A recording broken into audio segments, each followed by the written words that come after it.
같이 말씀 나누겠습니다. 할렐루야, 아멘. 살아계셔서 우리와 항상 함께 하신 하나님을 찬양합니다.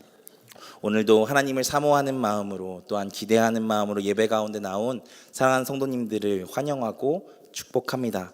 이 시간 사모함으로 나온 모든 예배자들에게 하나님께서 은혜 주시고 역사하실 것을 믿습니다. 그 은혜를 누리고 경험하는 귀한 시간 되기를 소망합니다.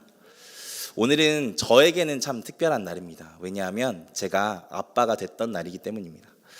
7년 전이었는데 저희 아들이 2017년 3월 31일 날 금요일 날 태어났었거든요. 원래 예정했던 날보다 한 달 반 정도 일찍 태어났었습니다. 그렇게 너무 일찍 태어나서 부모 품에 안겨보지도 못하고 인큐베이터에 이제 들어가는 아들을 보는데 그날 기억이 아직도 생생합니다. 너무 미안하기도 하고, 왜 미안한지 모르겠지만 미안하기도 하고 또 감사하기도 하고 참 복잡했던 마음이 있었던 것 같아요. 근데 저도 그렇게 마음이 막 복잡하고 불편한데 저희 아내는 얼마나 더 마음이 불편했겠습니까? 그런데 그날이 또 제가 담당하고 있던 청년부의 온라이트 수련회가 있던 날이었습니다. 그래서 아내와 아들과 결국에는 같이 있어주지 못하고 오후부터는 수련회를 준비하고 온라이트 수련회를 진행해야 했습니다. 그리고 그 다음 날은 제가 또 주보를 만들고 주일을 준비해야 돼서 열심히 이제 토요일 날 사역을 준비하느라 병원에 또 못 가고, 주일 날 이제 저희 아내가 태어나는데 주일인데 어떻게 가겠어요. 그래서 그냥 아내 혼자 택시 타고 가고 저희 아들은 인큐베이터에 있어가지고 아들 두고 저희 아내 혼자 이제 퇴원을 해야 됐었습니다. 그렇게 정신없이 주일 사역까지 끝내고 나서 저녁에 이제 아내 얼굴을 보러 갔는데 이거는 잘못하면 맞아 죽겠더라고요. 약간 그런 표정을 하고 있는데 참 마음이 참 어려웠습니다. 그날 아이도 없이 태어난 아내가 이제 조리원에 혼자 있는데 참 그 무거웠을 마음을 위로해주지 못해서 정말 미안했던 기억이 있습니다. 그래서 그날 다짐했습니다. 나는 무조건 좋은 남편, 좋은 아빠가 되겠다라고 말했죠. 비록 아이가 태어난 오늘은 교회에 약속된 일정이 있었기 때문에 아내와 아들을 소홀하게 대할 수 있었고 또 섭섭하게 했지만 앞으로는 절대로 섭섭하게 하지 않으리라 아주 굳게 다짐을 했었죠. 저는 그런 남편, 그런 아빠가 될 자신이 있었습니다. 왜냐하면 저는 진심으로 그렇게 할 생각이었고 또 어떻게 해야 좋은 부모 또한 좋은 남편이 되는지도 뭐 알 것 같았었거든요. 그런 책들 많이 있잖아요. 어떻게 해야 좋은 남편이고 어떻게 해야 좋은 부모이고 뭐 이런 책들이 많이 나와 있지 않습니까? 그리고 우리에게 주신 성경이 얼마나 정말 그것에 대해서 잘 설명해 주고 있어요. 그래서 저는 당연히 그런 삶을 살 수 있을 줄 알았습니다.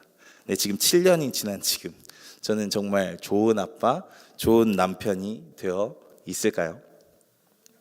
왜 웃으시죠? 왜 웃으시는지 전혀 모르겠지만 결국 저는 7년이 지난 2023년 3월 31일 금요일에도 바쁘다는 핑계로 우리 가족과 저녁 식사를 하지 않았습니다. 그리고 우리 아들이 다쳐가지고 지금 잠깐 병원에 갔는데 거기도 그냥 알아서 가라고 했어요. 나쁜 놈이죠. 그리고 이제는 우리 아내랑 아들, 딸도 알아요. 금요일부터 아빠는 보기 힘든 존재라는 것을. 결심하면 제가 원하는 삶을 살 수 있을 줄 알았는데 결심만으로 그 삶을 살 수 없더라고요. 좋은 지식이 있으면 제가 원하는 삶을 계획하고 그것들을 잘 견인해 갈 수 있을 줄 알았는데 아는 것만으로 그 삶을 살 수 없더라고요. 그렇게 내 힘과 능력과 결단으로 내가 원하는 삶을 살 수 있을 줄 알았는데 그게 쉽지 않더라고요. 부모도 남편도 사람이니까요. 그리스도인의 삶도 그렇지 않습니까? 우리는 이미 그리스도인에 대한 좋은 모델과 생각들을 가지고 있습니다. 그리스도인으로 살면 착하게 살아야 되고 정의롭게 살아야 되고 말씀대로 살아야 되고 예배도 잘 드려야 되고 뭐 이런 삶을 살아야 한다는 것을 머리로는 알고 있죠. 그리고 처음 우리가 구원의 은혜를 경험했거나 부흥회나 기도회나 어떤 예배의 은혜를 받았을 때는 그 삶을 살 수 있을 것만 같은 자신감들이 막 생기지 않으십니까? 그래서 저는 아직도 기억이 나요. 중학교 1학년 때 수련회 때 하나님께 기도했던 그 기도의 제목 말입니다. 제가 그때 하나님께 이렇게 기도했습니다. 하나님, 저를 써주세요. 저를 깨끗한 수건처럼 못 쓰시더라도 걸레같이 하나님이 편하게 쓰시는 존재가 되었으면 좋겠습니다 라고 제가 왜 그렇게 기도를 했을까요? 그래가지고 지금 난 목사가 됐죠. 근데 참 감사한 거에도 제가 목사가 된 거죠. 감사하게 목사가 됐습니다. 근데 어쨌든 제가 하고 싶은 이야기는 우리가 그렇게 우리의 그리스도인의 삶을 자신하게 되는 경우들이 있다는 것입니다. 내가 정말 내 힘으로, 내 결단으로 그리스도인다운 삶을 살 수 있을 것이라고 말이죠. 예수님처럼 십자가 담대하게 지고 바울처럼 교회를 세우고 살리는 삶을 사는 그런 멋진 그리스도인으로 살아갈 수 있을 것이라고 우리가 자신하는, 우리가 결심했으니까 살아낼 수 있을 것이라고 자신하는, 내가 그런 지식이 있으니까 살아낼 수 있을 것이라고 자신하는 그런 경향들이 있다는 것이죠. 근데 정말 그럴 수 있을까요? 이 반대에 있는 사람들도 비슷합니다. 제가 청년부 사역을 하며 청년들에게 리더나 임원을 권하는 경우가 있습니다. 그러면 거의 대부분 이렇게 거절합니다. 제가 부족해서요. 아직 제가 너무 연약해서요. 아직은 때가 아닌 것 같아요. 하면서 말이죠. 맞습니다. 우리가 다 연약하고 부족하죠. 저도 정말 많이 부족해요. 그런데 이 말에도 앞선 이야기와 같은 생각이 들어있다는 것을 아십니까? 왜 연약한 것을 자기가 판단하십니까? 왜 부족한 것을 자기가 판단하세요? 하나님이 보셔야 될 것이지 않습니까? 왜 때가 이르지 않은 것을 자기가 판단하시냐고요. 내가 어떻게 해야 한다고 생각하니까 힘들고 부족해 보이는 것이지 않겠습니까? 그러니까 실상 앞서 자신만만한 사람들과 같은 생각을 하는 것이죠. 내 힘으로 무언가를 해야 한다고 말입니다. 나에게는 그런 능력이 있어야 한다고 말이죠. 오늘 말씀에는 겟세마네 동산을 향해 올라가는 사람, 그 한 사람 중에 베드로가 바로 그렇게 자신만만했던 한 사람이었습니다. 오늘 말씀에서 예수님은 십자가의 길을 예견하시며 제자들이 예수님을 배신하고 도망칠 수밖에 없는 무서운 상황이 올 것을 미리 말씀해 주고 계시죠. 그런데 그런 예수님의 말에 베드로가 뭐라고 이야기합니까? 저는 절대로 예수님을 부인하지 않겠습니다 라고 자신하며 고백하죠. 그럼 베드로에게 예수님은 오늘 당장, 오늘 밤이 지나 닭이 3번 울기 전에 베드로가 자신을 배신하게 될 것을 다시 한번 예견하십니다. 하지만 그래도 베드로는 그 말에 아랑곳하지 않고 결단코 그런 일이 없을 것입니다 라고 이야기를 하죠. 그 모습을 본 다른 제자들도 서로 앞다투어 그렇게 예수님께 충성 맹세를 합니다. 저는 이들이 거짓말하고 있다라고 생각하지 않습니다. 이들은 진심이었을 것입니다. 정말 그 순간만큼은 예수님 따라 죽을 심정으로 그렇게 고백하고 있었을 것입니다. 하지만 그 진심이 그들을 그리스도인으로 살게 했을까요? 우리는 이 이야기의 결국을 알고 있습니다. 오늘 본문에도 나오죠. 그렇게 충성을 진심으로 맹세했던 제자들은 사분오열되어 뿔뿔이 흩어졌습니다. 그렇게 자신만만해하며 결단했던 베드로는 그래도 그 결단한 것이 마음에 걸려서 그랬는지 예수님이 잡혀가신 곳까지는 따라가지만 결국 예수님의 말씀하신 대로 닭이 3번 울기 전에 예수님을 배반하죠. 심지어 예수님을 저주하며 부인한 것이 베드로이지 않습니까? 우리는 결단으로 그리스도인의 삶을 살 수 있을 것이라고 생각합니다. 혹은 우리의 노력에 노력을 더한 삶으로 그리스도인의 삶을 살 수 있을 것이라고 생각하죠. 어느 정도는 맞습니다. 사실 그런 노력도 필요하죠. 우리가 오늘 말씀 중에 나눌 어떤 부분에 있어서는 분명히 노력이 필요한 부분들이 있습니다. 그래야 그리스도인으로 살 수 있을 것 같기도 해요. 그리고 그렇게 열심히 노력하면 어느 정도는 사라지는 것 같기도 합니다. 제자들은 다 도망쳤는데도 불구하고 베드로는 예수님이 잡혀가시는 그 뒤를 따라갔었던 것처럼 말이죠. 그렇게 우리가 노력하면 어느 정도는 우리가 그 제자의 삶, 십자가의 삶, 그리스도인의 삶을 살 수 있을 것 같습니다. 하지만 그 밑바닥은 결국에는 드러나게 되어 있습니다. 왜인지 아시죠? 우리가 연약하기 때문입니다. 우리는 우리에게 유익하며 우리에게 필요한 당연한 결심들도 잘 지켜내지 못하는 연약한 존재들이지 않습니까? 여러분, 가장 가깝게 오래 계획했던 것들 다 지키며 살아가고 계신가요?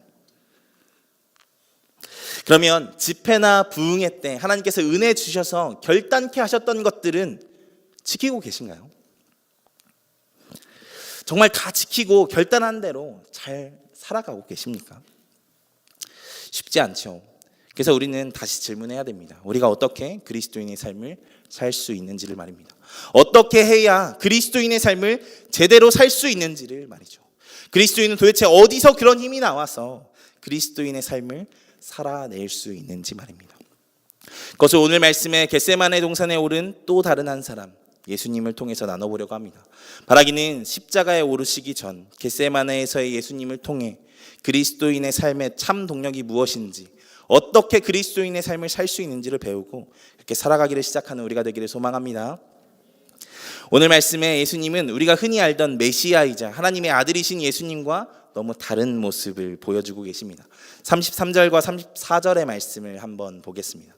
같이 읽겠습니다. 시작. 베드로와 야고보와 하실세 심히 놀라시며 슬퍼하사 말씀하시되 내 마음이 심히 고민하여 죽게 되었으니 너희는 여기 머물러 깨어 있으라 하시고.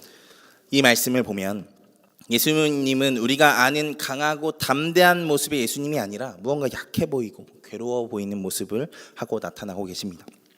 지금까지 예수님은 어떤 누구 앞에서도 당당한 모습을 보이시는 분이시지 않으셨습니까? 예수님은 어쩌면 예수님의 적이라고 할 수 있는 대제사장이나 바리새인들 앞에서도 당당하게 그들을 꾸짖으시던 분이셨습니다. 그런데 오늘은 정말 지금까지 그렇게 사자와 같이 달려왔던 모습과는 너무 다른 모습을 보여주고 계시죠. 마치 사자 앞에 어린 양처럼 벌벌 떨고 있는 것 같아 보이지 않으십니까? 우리는 이것을 분명히 기억해야 합니다. 그리스도인의 삶이 언제나 평탄할 수는 없습니다. 그것을 어떻게 알 수 있냐면 예수님을 통해서 알 수 있습니다. 그리고 그런 상황 속에서 믿는 그리스도인들도 두려워하고 힘들어할 수 있습니다. 종종 이런 이야기를 하는 사람들이 있으시죠. 아니 그리스도인이 어떻게 그렇게 믿음 없이 두려워해? 아니 그리스도인이 어떻게 그렇게 담대하지를 못해? 라고 말이죠. 여러분 그런 이야기를 하시면 눈 똑바로 뜨시고 그 사람 눈을 딱 쳐다보시고 이렇게 하시면서 내가 지켜볼 거야. 두고 봐. 내가 지켜볼 거야. 꼭 얘기해 주세요. 여러분 맞는 말이죠. 하나님께서 우리와 함께 하신다는데 우리가 어떻게 두려워할 수 있겠습니까? 물론 이론상으로는 두렵지 않아야 하는 게 맞습니다. 그런데 그렇다고 할지라도 살아가며 경험하는 그 순간순간의 감정만큼은 어쩔 수 없는 것이지 않습니까? 무서운 것은 무서운 거예요. 힘든 거는 힘든 거예요. 어려운 것은 어려운 거예요. 그리스도인이라고 그런 순간에 모든 감정이 상쇄되고 없어지지 않습니다. 여러분 제가 예수 정말 잘 믿을 때 교사하면서 아이들을 데리고 서울대공원을 간 적이 있습니다. 그때 거기서 청룡열차를 타는데 무섭더라고요. 그리스도인이어도 무서워요. 그때 오줌 쌀 뻔했습니다. 여러분 그날 또 애가 한 명이 없어졌어요. 갑자기 한 명이 없어진 거예요. 심장이 쫄깃해요. 애가 어디 간 거지? 납치된 건 아닐까? 막 별의별 상상이 되면서 걱정이 됩니다. 믿음 좋은 그리스도인도 걱정이 돼요. 여러분 그리고 심지어요. 이거 제가 할 얘기가 아닌데 제가 목사 안수를 받고 얼마 안 있다가 부득이하게 부부싸움을 한 적이 있습니다. 아니 아녀자가 이게 지아비께서 늦게 들어오시는 거에 대해서 참견을 하시겠다는데 어떻게 제가 가만히 있을 수 있겠습니까? 그래서 열과 성을 내어 이렇게 싸운 적이 한 번 있었는데 싸워보니까 힘들더라고요. 마음이 어려워. 불편하고 화도 나고 서럽기도 하고 말이죠. 믿음 좋다고 안 힘든 게 아닙니다. 오늘 말씀에 예수님을 보세요. 하나님의 아들이시며 우리의 왕으로 오신 예수님도 이렇게나 힘들어하지 않으십니까? 저는 이 지점에서 믿음의 걸음을 걸어가시는 사랑하는 성도님들 가운데 혹시나 힘들고 어려운 마음이 있고 괴로운 마음이 있는 사람들이 있으시다면 이 말씀으로 조금이나마 위로를 받으셨으면 좋겠습니다. 여러분 우리만 그렇게 힘든 것이 아니라 육신의 옷을 입고 오신 하나님도 이 세상살이 힘들고 어렵다고 표현하셨습니다. 예수님도 힘들어했던 삶을 우리가 살고 있는 것이라고요. 그러니까 조금만 더 힘내봅시다. 근데 여러분 여기서 그치면 안 되겠죠. 그렇게 힘들 때 예수님께서 하신 것이 무엇입니까? 그것은 도망치신 것이 아니었습니다. 성전이 올려다 보이는 겟세마네라 하는 동산에 가셔서 기도하시는 것이었죠. 사실 예수님은 분명히 자신의 십자가를 피하실 수 있는 길을 알고 계셨을 것입니다. 왜냐하면 자기가 십자가를 질 것을 알고 계셨으니까요. 심지어 오늘 말씀을 보면 제자들에게까지 제자들이 자기를 버리고 도망갈 것까지도 예언하지 않으십니까? 하나님의 아들이신데 그걸 모르시겠어요? 하나님께서 맡기신 사명의 길, 그 길을 홀로 가야 하며 그 끝에 십자가가 있다는 것을 예수님은 너무나도 잘 알고 계셨다는 것입니다. 사실 그래서 더 힘들었을지 몰라요. 우리 선후배 남성 전우님들, 우리가 만약에 군대에서 그 군대에서의 모든 괴로움을 알고 있는데 입대해야 한다고 한다면 여러분 어떠실 것 같으십니까? 사실 제가 입대할 때 뭐 남자가 군대 한 번은 가야지 하고 아주 담대하게 군대에 이렇게 들어갔던 기억이 있습니다. 근데 가보니까 알겠더라고요. 형들이 왜 그렇게 군대 이야기를 하면 치를 떨었는지 말이죠. 근데 만약에 그 군대에서의 어려움과 힘듦을 이미 생생하게 너무나도 잘 알고 있는데 여러분이 다시 군대를 가야 한다면 여러분 가실 수 있으시겠습니까? 군대 다녀온 사람들끼리 하는 말도 안 되는 농담이 하나 있습니다. 너 만약에 1억 주면 군대 다시 갈래? 이런 얘기를 해요. 근데 정말 놀라운 게 뭔지 아세요? 10억 이하로는 절대 가지 않습니다. 다들 1억 정도는 가지고 계신 것 같아요. 근데 10억부터는 좀 고민이 되시나 보죠? 그러면 거기에서의 시간들을 어떤지 아니까. 그래서 우리가 군대 시간들을 두려워하는 것처럼 예수님도 바로 그러시지 않으셨겠습니까? 예수님은 십자가의 길이 얼마나 힘들고 고된 길인지 아셨습니다. 그렇기에 더 괴로우시지 않았겠습니까? 사실 이 정도 되었으면 도망치실 만도 하지 않았겠어요. 이미 자신이 어떻게 잡힐지 알고 계셨다면 도망칠 수 있는 충분한 시간과 여력도 있는 것이잖아요. 하지만 예수님은 도망가지 않으시고 자신이 고통스럽게 신문받게 될 성전이 내려다 보이는 그 겟세마네 동산으로 올라가서 기도하십니다. 여기에서 우리는 기도가 무엇인지 배울 수 있습니다. 기도는 먼저 전능하신 하나님, 나의 모든 것을 아시는 하나님께 피하는 것입니다. 어렵고 힘든 나의 삶을 누구보다, 심지어 나 자신보다 잘 아시고 또한 도우실 수 있는 하나님과의 만남의 시간이 기도이지 않습니까? 예수님께서 그 힘든 와중에 도망치는 것보다 기도를 선택하시는 것은 바로 그런 이유였을 것입니다. 전능하신 하나님께 나아가는 것이 도망치는 것보다 더 옳고 더 나은 선택이라는 것을 예수님은 누구보다 잘 아셨기 때문이죠. 우리는 성경을 통해서 하나님께서 우리의 기도를 들으시고 응답하시는 분이라는 것을 알 수 있습니다. 하나님은 애굽에서 종살이하던 이스라엘 백성들을 구원해 내셨습니다. 출애굽기를 보면 부르짖는 소리가 하나님께 상달되었고 하나님이 그들의 고통의 소리를 들으셨다라는 대목이 등장합니다. 그리고 바로 그 지점부터 하나님의 출애굽의 역사가 시작되죠. 하나님 우리의 작은 신음 그 기도에도 응답하시는 하나님이십니다. 우리의 고통의 소리에 귀 기울이시는 분이 우리 하나님이십니다. 그리고 그 모든 상황을 완전히 뒤집어 놓으실 수 있는 능력 또한 가지신 분이 하나님이시죠. 그래서 하나님은 놀라운 방법으로 이스라엘 백성을 애굽에서 구원해내지 않으십니까? 사실 누가 자기의 종된 백성을 그렇게 쉽게 놓아줄 수 있겠습니까? 그 상황에서 벗어나는 것은 정말 기적이 아니고는 될 수 없는 일이었겠죠. 그러면 어디 이것뿐이겠습니까?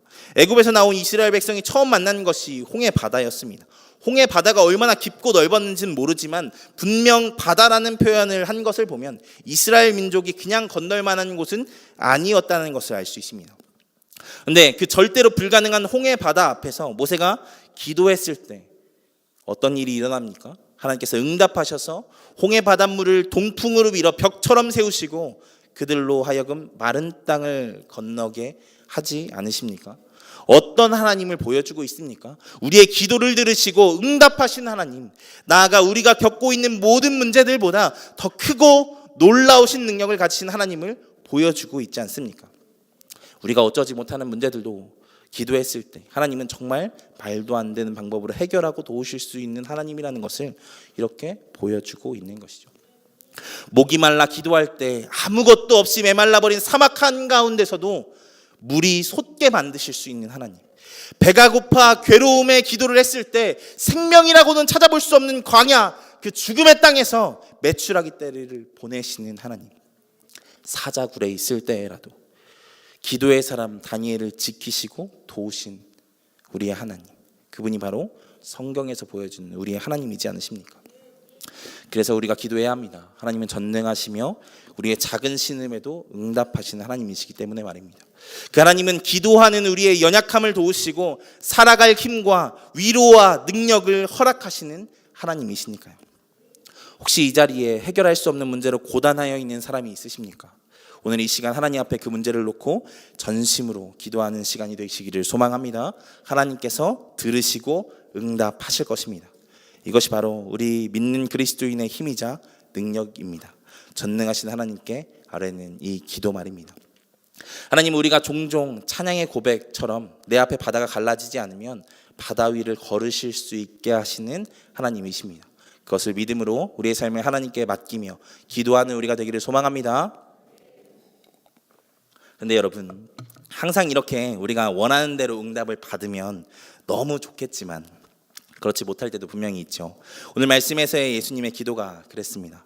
가끔 기도 좀 하신다는 분들이 자기가 받은 기도의 응답들을 막 나열하시며 이야기를 하실 때 제가 은혜가 충만할 때는 정말 너무 좋지만 가끔 이 은혜가 조금 이렇게 부족할 때는 마음이 불편할 때가 있습니다. 물론 저도 많은 기도의 응답들이 있었지만 안 들어주신 기도의 제목들도 있었거든요. 중학교 때 제가 그렇게 눈물로 기도하면서 하나님 핸드폰을 주시옵소서. 근데 핸드폰을 주시질 않으셨어요. 고등학교 때 그 아리따운 그녀를 하나님 나에게 주시옵소서. 이렇게 열심히 기도했는데 지금 다른 사람이랑 살고 이건 얘기하면 안 되는. 어쨌든 군대에서 포상휴가를 달라고 그렇게 기도했는데 그럼 말년휴가 나와 있는데 포상휴가를 주셨어요. 대대장님께서 말년휴가 때 포상휴가 주면 뭐 합니까? 들어가서 쓰지도 못하고 그냥 반납해야 되는데 많은 응답들이 있었지만 또 많은 거절들도 경험한 것이 저의 기도의 시간들이었거든요. 그런데 기도만 하면 응답을 받으신 것 같이 말씀하시는 분들의 이야기를 듣다 보면 하나님이 나는 별로 안 사랑하시나? 이런 생각들이 들어서 가끔 불편할 때가 있었던 것 같습니다. 그런데 여러분, 하나님이 거절하시는 기도의 제목들도 있다는 것을 기억하셔야 합니다. 사실 기도에 대해서 이야기하기 전에 이것을 먼저 이야기해야 합니다. 꼭 짚고 넘어가야 하는 것이죠. 여러분, 그리스도인이 된다는 것이 무엇입니까? 이 질문에 우리는 하나님의 자녀가 되어 멸망받을 인생이 천국에 가게 되는 것이라고 대답할 수 있겠죠. 그런데 그것이 전부입니까? 여러분, 하나님의 자녀가 된다는 것은 무엇입니까? 그냥 천국을 상속받을 자격 정도입니까? 창세기에서 하나님의 형상을 받아 처음 창조된 인간에게 주어진 것이 무엇이었죠? 창세기 1장 28절의 말씀을 같이 보겠습니다. 같이 읽겠습니다. 시작. 하나님이 그들에게 이르시되 생육하고 번성하여 땅에 충만하라. 땅을 정복하라. 바다의 물고기와 하늘의 새와 땅에 움직이는 모든 생물을 다스리라 하시니라. 여기서 하나님 복을 주시고 함께 무엇을 주십니까? 생육하고 번성하고 충만하고 정복하고 다스리라는 명령을 주시죠. 여기서 하나님은 천국과 같은 에덴 동산에서 잘 살 것을 축복하시는 것에서 끝나시는 것이 아니라 사명을 주셨어요. 이 땅에서 하나님의 뜻을 이루어가는 청지기의 사명을 주셨다고요. 하나님의 뜻대로 정복하고 다스리는 사명 말입니다. 그리고 우리가 예수님을 믿음으로 상속되어졌다는 천국도 단지 죽어서 가는 곳이 아니지 않습니까? 예수님이 분명히 말씀하셨습니다. 우리에게 상속되어진 그 하나님 나라가 이미 시작되었다고 말입니다. 이 땅에서 우리가 하나님 나라의 삶을 살아가야 한다는 것이죠. 또 우리가 주기도문에서도 이런 고백을 하죠. 뜻이 하늘에서 이루어진 것 같이 땅에서도 이루어지리이다. 이게 무슨 말이에요? 하나님의 완전하신 통치가 하늘나라에서만이 아니라 이 땅에서도 이루어질 것입니다 라고 고백하는 것이지 않습니까? 그렇게 되는 것이 뭐예요? 하나님이 행하실 마지막 때의 그 완전한 통치가 지금 이 땅을 살아가는 우리에게도 완전하게 이루어지기를 원한다는 고백이지 않겠습니까? 이 땅에 살아가는 우리의 삶이 완전하신 하나님의 뜻 안에, 하나님의 통치 안에 있기를 원한다는 고백이지 않겠습니까? 계속 반복해서 이야기한 것처럼 그리스도인은 철저하게 하나님의 뜻, 하나님의 통치를 이 땅에서 경험하며 살아가기를 소원하는 사람들입니다. 나의 소원을 이루며 살아가는 것이 아니라 하나님의 소원을 위해 나의 삶을 헌신하는 것이 우리가 부름받은 진짜 그리스도인의 삶이라는 것이죠. 그럼 다시 돌아와서 그런 그리스도인에게 기도라는 것이 무엇이겠습니까? 그런 그리스도인에게 하나님과 대화하는 이 기도의 시간이 어떤 시간이겠습니까? 물론 앞서 이야기한 것처럼 우리의 지독히도 어려운 삶에 도우시고 구원하신 하나님을 붙잡는 시간이기도 하겠죠. 그 하나님께 우리의 마음을 토로하는 시간이니까요. 하지만 그 기도의 시간은 또한 그 지독히도 어려운 삶의 순간에도 하나님이 원하시는 것이 무엇인지 듣는 시간, 그래서 그 가운데 나를 향하신 하나님 주님의 뜻이 무엇인지를 알게 되는 시간이라는 것입니다. 이스라엘 민족의 신음소리 가운데 하나님의 뜻은 구원이었지만 예수님의 신음소리 가운데는 하나님의 응답이 십자가였던 것처럼 우리의 삶을 향한 하나님의 뜻을 알게 되는 시간이 바로 기도의 시간이라는 것입니다. 그래서 결국 오늘 말씀에서 예수님이 고백하시는 것처럼 아빠 아버지요, 이 잔을 내게서 옮기시옵소서. 그러나 나의 원대로 하지 마옵시고 아버지의 원대로 되기를 원하나이다. 하나님, 저 힘들어 죽겠습니다. 그만하고 싶습니다. 이 상황이 너무 괴롭고 어렵습니다. 하지만 이 상황 가운데 나를 통한 하나님의 뜻이 있으시다면 내가 이것을 견딜 힘을 주세요. 하나님의 뜻이 드러나는 시간이 되게 해주세요. 하나님의 뜻을 알게 해주세요 라고 기도하게 되는 것. 그래서 저는 기도의 응답이 거절일 수도 있다라는 이 표현 자체도 맞을지 모르겠습니다. 거절은 우리의 기도가 하나님을 향한 어떤 요청이기만 하다는 인상을 주잖아요. 그래서 그 요청이 거절되는 것을 기도의 응답이 거절이라는 표현으로 하는 것이겠죠. 그런데 기도는 절대 우리의 요청이기만 하지 않습니다. 하나님과의 대화하는 시간이며 또한 하나님의 뜻을 구하는 시간, 하나님의 뜻을 듣는 시간이죠. 그래서 거절된 것만 같은 기도도 그리스도인에게 능력일 수 있는 것이지 않겠습니까? 불완전한 나의 간구를 하나님의 뜻으로 완전케 하는 시간이니까요. 기도할 때 하나님께서 하나님의 뜻을 알게 하시고 하나님의 마음을 알게 하시고 하나님의 소원을 알게 하셔서 그리스도인다운 삶을 살아야 할 이유를 알게 하시고 살아갈 수 있도록 하시는 시간이니까요. 그리스도인인 여러분, 그래서 우리가 기도해야 하는 것입니다. 하나님의 뜻을 알기 위해서 말입니다. 그래서 기도가 능력인 것입니다. 무지한 우리가 하나님의 뜻을 알게 되는 시간이니까요. 바라기는 이 기도의 능력을 알고 하나님의 뜻을 알기 위해 기도하는 우리가 되기를 소망합니다. 그렇게 기도할 때 놀라운 기적이 일어납니다. 오늘 말씀에는 홍해 바다가 갈라지는 것보다, 하늘에서 만나가 내리는 것보다, 사막에서 샘이 넘쳐 흐르는 것보다 더 엄청난 기적이 등장합니다. 어떤 기적일까요? 바로 사람이 바뀌는 기적입니다. 오늘 말씀 초반에 예수님은 너무나도 약한 모습을 보여주셨습니다. 삶 속에서 괴로워하는 우리와 같이 오늘 말씀에서 예수님은 그에게 닥친 운명에 두려워하시는 모습을 보여주시죠. 여러분, 그런데 놀랍게도 그랬던 예수님이 단 몇 시간 만에 그 운명과 정면으로 마주하시는 것을 보여줍니다. 제자들은 두려워서 도망치고 어떻게든 해보려고 칼로 제사장의 종의 귀를 쳐서 떨어뜨리고 벗은 몸으로 도망하는 모습들을 보여주지만 예수님은 정말 사자와 같이 그 대적들 앞에 서시죠. 저는 이게 가장 큰 기적이라고 생각합니다. 상황은 하나도 바뀐 것이 없는데 오히려 더 나빠져 버렸는데, 그런데 그러면 더 무서워지고 두려워하는 것이 맞는데 사자와 같은 담대함이 생기는 것 말입니다. 어떻게 이럴 수 있었을까요? 그럴 수 있는 것은 방금 이야기한 것처럼 먼저는 그 시간 속에 하나님의 뜻이 있다는 것을 기도 가운데 발견했기 때문일 것입니다. 그 고통의 시간이 우리의 지혜로는 어떤 의미로 발견되어 줄 수 없고 괴롭기만 하고 어렵기만 한 시간이지만, 기도할 때 그 고통을 사용하신 하나님, 나의 이 어려움이 무의미한 것이 아니라 하나님의 선한 뜻을 이루는 과정이라는 것을 알게 되었기 때문에, 그래서 세상에 그 어떤 것보다 의미 있는 시간을 보내고 있다는 것을 알게 되었기 때문에 그렇게 담대할 수 있는 것이겠죠. 그리고 그 기도 가운데 또한 사람이 바뀌는 중요한 이유는 성령님께서 그렇게 할 수 있는 힘을 주시고 함께 하시기 때문입니다. 우리의 심령을 변화시키고 그 기도 가운데 우리가 변화되도록 만드시기 때문입니다. 구약에서 삼손에게 성령께서 임하셔서 블레셋 사람들을 전멸시켰던 것처럼, 신약에서 베드로가 성령의 충만함을 받아 3,000명, 5,000명 앞에서 예수님을 전했던 것처럼 기도 가운데 우리에게 능력 주시는 성령님으로 말미암아 그 사자같이 담대히 하나님께 순종할 수 있는 능력을 하나님께서 허락하신 것이지 않겠습니까? 저는 바다가 갈라지는 것보다 더 크고 위대한 기적이 사람이 바뀌는 것이라고 믿습니다. 바다가 갈라지는 것, 하늘에서 먹을 것이 떨어지는 건 진짜 어려운 기적이죠. 그런데 여러분, 바다가 갈라지고 하늘에서 먹을 것이 떨어지고 사막에서 샘이 넘쳐 흘러도 바뀌지 않던 게 이스라엘 민족들이지 않았습니까? 그런데 오늘 예수님의 기도가 바뀐 것처럼 예수님을 배반했던 제자들도 결국에 언제 바뀌게 됩니까? 언제 엄청난 사역들을 그렇게 바뀌어서 감당하게 됩니까? 사도행전 이후의 역사이죠. 그것이 어떻게 일어납니까? 사도행전을 보면요, 오로지 기도하기를 힘썼을 때 임하신 성령님으로 말미암아 그 일들이 일어난 줄 믿습니다. 여러분, 그래서 기도가 능력인 것입니다. 다른 무엇보다 우리를 바꾸기 때문에 말입니다. 그래서 이제 기도 후에 예수님은 그 하나님의 뜻대로 십자가의 길로 뚜벅뚜벅 걸어가십니다. 아무도 예수님을 돕지 않고 목숨을 바친다는 제자들조차 떠나가 버렸던 그 길을 예수님께서 그렇게 담대하게 그 십자가의 길을 걸어가시죠. 어떻게 그럴 수 있었습니까? 그것은 하나님의 뜻을 구하는 겟세마네의 기도가 있었기 때문입니다.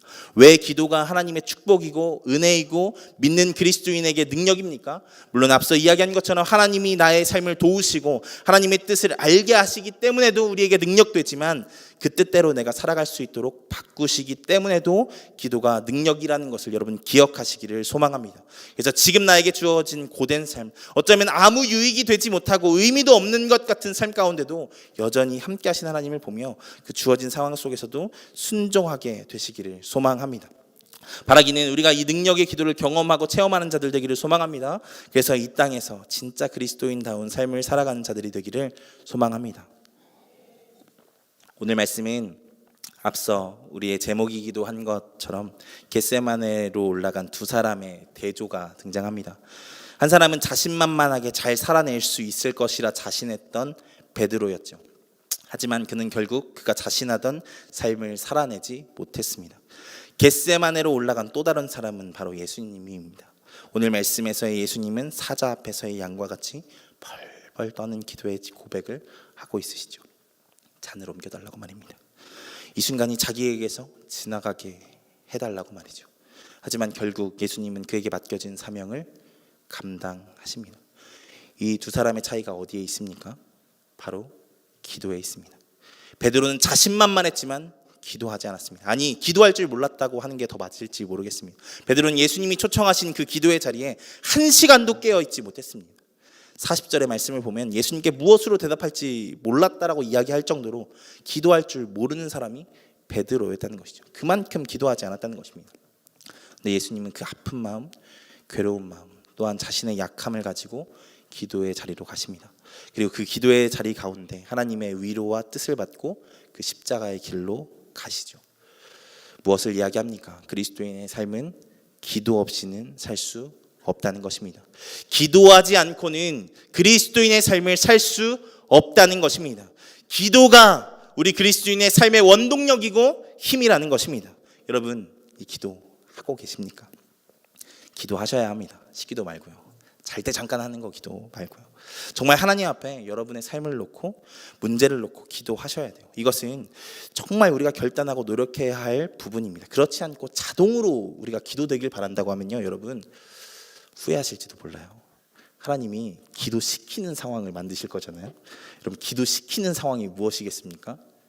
상상에 맡기겠습니다. 무섭죠? 협박하는 겁니다.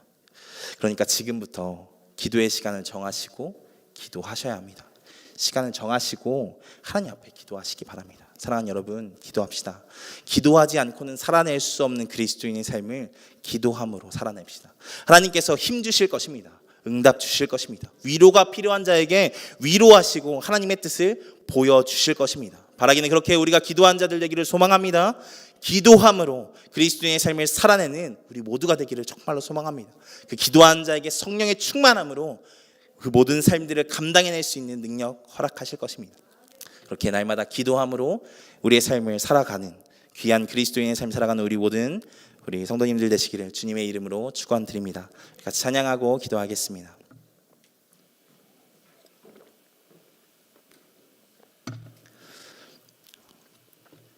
주가 일하시네라는 찬양입니다. 이 찬양의 고백들이 참 기도와 닮아 있습니다. 날이 저물어 갈 때, 빈들에서 걸을 때, 그때가 하나님의 때라고 합니다. 어렵고 힘든 그 상황들이 하나님의 때래요. 내 힘으로 안 될 때, 빈손으로 걸을 때 내가 고백해 여호와 이래. 주가 일하시네, 주가 일하시네. 주께 아끼지 않는 자에게 주가 일하시네, 주가 일하시네. 신뢰하며 걷는 자에게. 우리가 이 찬양의 고백처럼 정말 주의 일하심을 기대하며 신뢰하며 나아가는 귀한 자들 되기를 소망합니다. 그러기에 기도하는 자 되기를 소망합니다. 우리 같이 찬양하고 기도하며 나가겠습니다. 날이 저물어 갈 때, 날이 저물어 갈 때, 빈들에서 걸을 때, 그때가 하나님의 때. 내 힘으로 안 될 때, 빈손으로 걸을 때 내가 고백해 여호와 이래. 한 번 더. 날이 저물어 갈 때, 날이 저물어 갈 때, 빈들에서 걸을 때, 그때가 하나님의 때. 내 힘으로 안 될 때, 빈손으로 걸을 때, 내가 고백해 여호와 이래. 주가 일하시네, 주가 일하시네, 주가 일하시네. 주께 아끼지 않는 자에게 주가 일하시네, 주가 일하시네. 신뢰하며 걷는 자에게 주가 일하시네, 주가 일하시네, 주가 일하시네. 주께 아끼지 않는 자에게 주가 일하시네, 주가 일하시네. 신뢰하며 걷는 자. 한 번 더. 주가 일하시네, 주가 일하시네, 주가 일하시네. 주께 아끼지 않는 자에게 주가 일하시네, 주가 일하시네. 신뢰하며 걷는 자에게. 그리스도인이 그리스도인답게 살아갈 수 있는 능력은 좋은 생각에서 나지 않습니다. 좋은 결단에서 나지 않습니다. 기도할 때 주시는 하나님의 능력으로 그 모든 일을 감당할 수 있는 줄 믿습니다. 우리 시간 같이 결단하며 기도하며 나아갈 때 하나님, 기도하는 자 되게 하여 주옵소서. 기도를 쉬지 않는 자 되게 하여 주옵소서. 기도로 하나님의 능력 받는 귀한 자 되게 하여 주시옵소서라고 우리 시간 결단하시면서 기도를 놓고 하나님 기도하며 나아가겠습니다. 기도합니다. 주여, 오 살아계신 하나님 아버지, 귀한 하나님, 기도에 대한 말씀들을 듣게 하시고 하나님 기도할 수 있도록 허락하심 하나님 감사합니다. 기도를 결단한 자 되게 하여 주시옵소서. 하나님, 기도로 그리스도인의 삶의 능력 또한 그리스도인이 살아갈 수 있는 힘을 얻는다는 것을 말씀을 통하여 배웠사오니 하나님 그 말씀대로 하나님 기도함으로 승리하며 나아가는 귀한 자 될 수 있도록 주님 아버지 역사하여 주시옵소서. 하나님, 전능하신 하나님을 의지하며 기대하며 나아갑니다. 하나님, 하나님의 뜻을 알게 하시며 또한 그 뜻하신 대로 결단하게 하시며 나의 삶을 바꾸시는 귀한 기도의 자리 가운데 우리 사랑하는 성도님들이 결단함으로 나아가게 하여 주시고 하나님 앞에 나아갈 수 있는 귀한 은혜가 우리 가운데 있을 수 있도록 주님 아버지 역사하여 주시옵소서. 하나님, 인도하여 주시어서 주의 일하심을 맛보아 알게 되는 귀한 기도의 연장들이 될 수 있도록 주님 아버지 역사하여 주시고 우리 사랑하는 성도님들의 삶의 연장과 신앙의 모든 고백의 연장들이 하나님의 임재로 경험되어지며 하나님의 임재로 풍성하여지는 귀한 은혜가 있을 수 있도록 주님 아버지 역사하여 주시옵소서. 하나님, 우리 교회가 기도하는 교회 되기를 소망합니다. 기도하는 자들이 일어나는 교회 되기를 소망합니다. 하나님, 기도자들과 중보자들이 일어나는 귀한 교회 되게 하여 주시옵소서.